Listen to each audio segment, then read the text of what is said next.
শুরুতে জানিয়ে দেব, এবার নিষিদ্ধ ভয়ঙ্কর অস্ত্র বানাচ্ছেন পুতিন, টার্গেট হবে পশ্চিমা বিশ্ব। জানিয়ে দেব, গাজায় গণহত্যা চলছে, আরব দেশগুলোর নিষ্ক্রিয়তায় সমালোচনা করলেন আনসারুল্লাহ। এদিকে মহাকাশেও থামানো যাচ্ছে না ইরানকে, দেখা যাচ্ছে দারুণ অগ্রগতি। এদিকে ফিলিস্তিন ইউক্রেন ইস্যুতে তুরস্ক ও চীনের একই দৃষ্টিভঙ্গির বহিঃপ্রকাশ। সর্বশেষ জানিয়ে দেব, অস্ট্রেলিয়ার পার্লামেন্ট হাউসের ছাদে ফিলিস্তিনপন্থীদের বিক্ষোভ।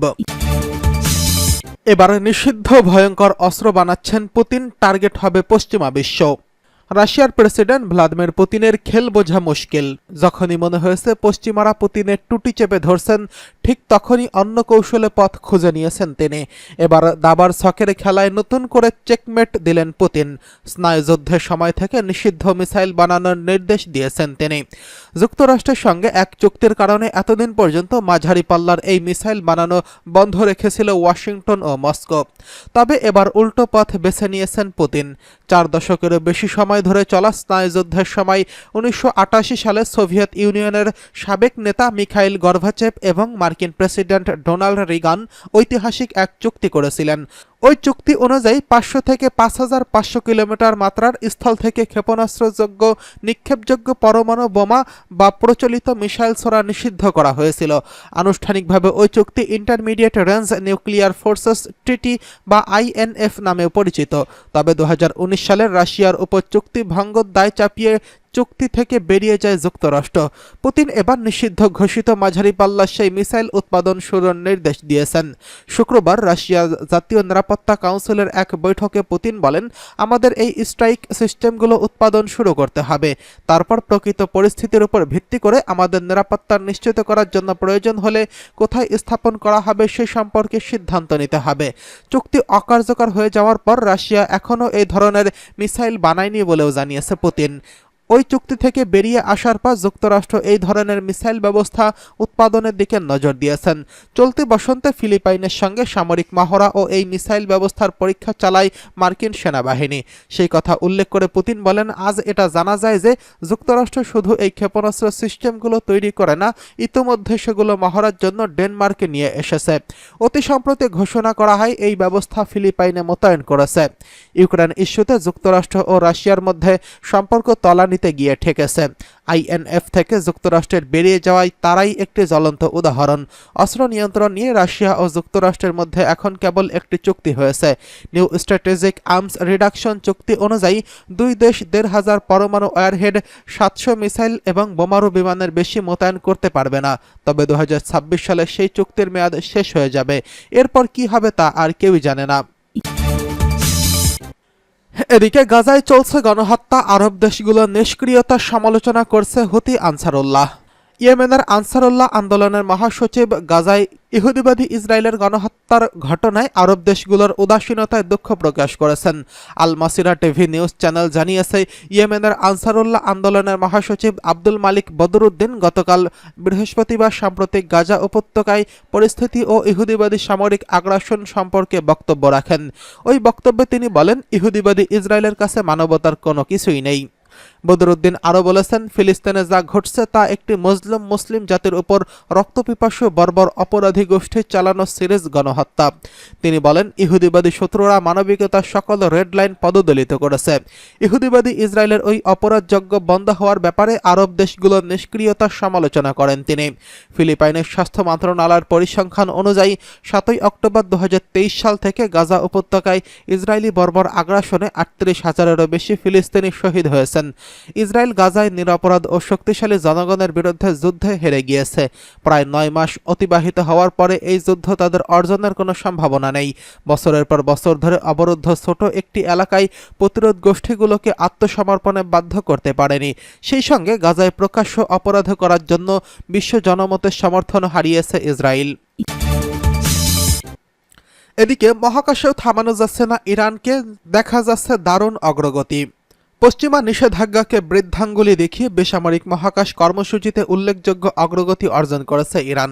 স্যাটেলাইট বিকাশ এবং স্থাপনায় বিশ্বব্যাপী শীর্ষ 10 দেশের মধ্যে জায়গা করে নিয়েছে তেহরান। এরই ধারাবাহিকতায় এবার মহাকাশে কাউসার ও হুদহুদ নামে দুটি স্যাটেলাইট পাঠাতে যাচ্ছে মধ্যপ্রাচ্যের শক্তিধর এই দেশটি। স্থানীয় সময় বুধবার ইরানের মহাকাশ গবেষণা সংস্থার প্রধান ডক্টর হাসান শারালিয়ে এই ঘোষণা দেন। তিনি বলেন, আশা করা হচ্ছে চলতি বছর হবে ইরানের স্যাটেলাইট, বিশেষ করে বেসরকারি খাত থেকে তৈরি স্যাটেলাইট পাঠানোর জন্য একটি ফলপ্রসূ বছর। ইরানি মহাকাশ গবেষণা সংস্থার প্রধান জানান, কাউসার স্যাটেলাইট কি একটি সংবেদনশীল স্যাটেলাইট এবং ইরানের মহাকাশ গবেষণা সংস্থার তোলা একটি ছবি ক্রয়ের জন্য এই চুক্তি চূড়ান্ত করেছে। উদ্যোগটি বেসামরিক খাতকে সমর্থন এবং এর মহাকাশ পণ্যগুলোর জন্য একটি বাজার গড়ে তোলার ক্ষেত্রে নতুন গুরুত্বপূর্ণ পদক্ষেপ। অন্যদিকে হুদহুদ স্যাটেলাইট গবেষণা এবং এর যোগাযোগ দুই কাজেই ব্যবহার করা হবে এবং উভয় পক্ষের স্যাটেলাইট একযোগে উৎক্ষেপণ করা হবে। শিগগিরই স্যাটেলাইট দুটি উৎক্ষেপণের সুনির্দিষ্ট সময়সূচি ঘোষণা করা হবে বলেও জানিয়েছেন ডক্টর হাসান। তিনি বলেন, বর্তমানে বেসামরিক খাতে নির্মাণাধীন বেশ কয়েকটি স্যাটেলাইট চলতি বছরের মধ্যেই উৎক্ষেপণ করা হবে। এদিকে ফিলিস্তিন ইউক্রেন ইস্যুতে তুরস্ক চীনের একই দৃষ্টিভঙ্গির বহিঃপ্রকাশ। ইসরায়েল ফিলিস্তিন সংঘাত এবং ইউক্রেনের সংকটের বিষয়ে বেইজিং ও আঙ্কারা একই বা অনুরূপ দৃষ্টিভঙ্গি পোষণ করে বলে জানিয়েছেন চীনের প্রেসিডেন্ট শি জিনপিং। বৃহস্পতিবার তুর্কি প্রেসিডেন্ট রেসেপ তাইয়েপ এরদোয়ানের সঙ্গে এক বৈঠকে তিনি এমনটাই জানিয়েছেন। কাজাখস্তানের রাজধানী আস্তানায় সাংহাইয়ের কো-অপারেশন অর্গানাইজেশনের নেতৃবৃন্দের শীর্ষ সম্মেলনের ফাঁকে শি জিনপিং ও এরদোয়ানের এই বৈঠক করেন। এ সময় শি জিনপিং বলেন, এই বিষয়গুলোতে চীন ও তুরস্ক আরও ঘনিষ্ঠভাবে যোগাযোগ রক্ষা করা উচিত। দুই নেতার মধ্যে ফিলিস্তিন ও ইউক্রেন নিয়ে যখন এই আলোচনা হয়, তখন গাজায় প্রায় 9 মাস ধরে চলতে থাকা ইসরায়েলি আগ্রাসনে 38,000-এরও বেশি ফিলিস্তিনি নিহত হয়েছেন, যাদের বেশিরভাগই নারী ও শিশু। এছাড়া লাখ লাখ ফিলিস্তিনি বাস্তুচ্যুত হয়েছেন। অন্যদিকে ইউক্রেনের বিরুদ্ধে রাশিয়ার যুদ্ধ 2 বছরেরও বেশি সময় পেরিয়ে গেছে, যেখানে কয়েকশো লোক মারা গেছেন। এই দুই নেতা এর আগে 2022 সালের সেপ্টেম্বরে উজবেকিস্তানের ঐতিহাসিক শহর সমরকন্দে শেষবার মিলিত হন।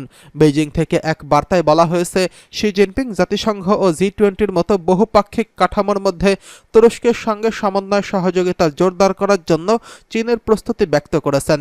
চীনা প্রেসিডেন্ট বলেছেন, তুরস্কের সঙ্গে সম্পর্ক একটি স্থিতিশীল উন্নয়ন গতি বজায় রেখেছে এবং উভয় দেশ প্রধান উন্নয়নশীল দেশ এবং গ্লোবাল সাউথের সদস্য। দুই দেশের সরকার তাদের নিজ নিজ দেশের উন্নয়ন ও পুনরুজ্জীবন আন্তর্জাতিক সম্পর্কের নিয়ম বজায় রাখার জন্য ঐক্যমত্য রয়েছেন বলে উল্লেখ করেন তিনি। শি জিনপিং বলেন, দুই পক্ষের উচিত মূল স্বার্থ রক্ষায় একে অপরকে সমর্থন করা, ক্রমাগত রাজনৈতিক পারস্পরিক বিশ্বাসকে সুসংহত করা, উচ্চ স্তরের পারস্পরিক উপকারী সহযোগিতার প্রচার করা এবং চীন তুর্কি কৌশলগত সহযোগিতামূলক সম্পর্কের বৃহত্তর উন্নয়নের প্রচার করা। বাণিজ্য সম্প্রসারণের জন্য উভয় পক্ষের চাপ দিয়ে শি জিনপিং বলেছেন, চীন অবশ্যই তুরস্কে তার জাতীয় অবস্থার সঙ্গে মানানসই একটি উন্নয়নের পথে গ্রহণের সমর্থন করেন। এবার অস্ট্রেলিয়ার পার্লামেন্ট হাউসের ছাদে ফিলিস্তিনপন্থীদের বিক্ষোভ। ফিলিস্তিনপন্থী বিক্ষোভকারীরা অস্ট্রেলিয়ার ক্যানবেরায় পার্লামেন্ট হাউসের ছাদে উঠে বিক্ষোভ দেখিয়েছেন। বেশ কয়েকটি ব্যানার নিয়ে তারা ছাদে ওঠেন। তাদের একজনের মুখে শোনা যায়, নদী থেকে সমুদ্র, ফিলিস্তিন হবে মুক্ত। সম্প্রতি ফিলিস্তিনি প্রশ্নে অস্ট্রেলিয়ার এক সিনেটরকে বহিষ্কার করেন অস্ট্রেলিয়ার প্রধানমন্ত্রী। তিনি ফিলিস্তিন রাষ্ট্রের পক্ষে ভোট দিয়েছিলেন। ওই ঘটনার জেরে বৃহস্পতিবার বিক্ষোভ হলো। রেনেগেইদ অধিকার আন্দোলন 4 বিক্ষোভকারী কালো কাপড় পরে ভবনের ছাদে প্রায় 1 ঘন্টা দাঁড়িয়ে ছিলেন। তাদের হাতে ছিল বিশাল বিশাল সাদা কালো ব্যানার। ব্যানারটিতে লেখা ছিল, চুরি হয়ে যাওয়া জমিতে আর কোনো শান্তি নেই। এক বিক্ষোভকারী মেগাফোনে উচ্চ শব্দে ভাষণ দিচ্ছিলেন। যুক্তরাষ্ট্রের সমর্থনে গাজায় যুদ্ধ অপরাধের জন্য ইসরায়েল সরকারকে দায়ী করেন। অস্ট্রেলীয় সরকারেরও সমালোচনা করেন তিনি বলেন, আমরা অস্ট্রেলিয়া সরকারকে বলে দিচ্ছি, যুক্তরাষ্ট্রের মুখোশ খুলে দেওয়ার পাশাপাশি তাদের প্রতিরোধ করা অব্যাহত রাখব।